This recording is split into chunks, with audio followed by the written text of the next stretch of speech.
itakapotimia juu yenu. Ahadi ilikuwa ni ya kwamba tutapokea nguvu za Roho. Mkristo bila nguvu za Roho hawezi kufaulu.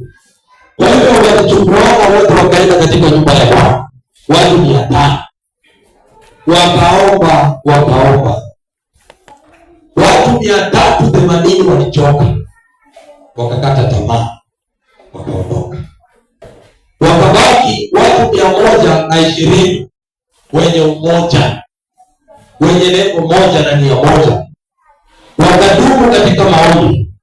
Na kwa sababu ya umoja na imani waliokuwa nayo, Roho wa Mungu alishuka juu yao. Na Roho aliposhuka juu yao, ndio neno limekufikia siku ya leo. Na hivyo na sisi pia tunahitaji Roho wa Mungu ashuke juu yetu, ili ya kwamba na sisi pia tuendelee kueneza neno la Mungu. Bwana Yesu asifiwe.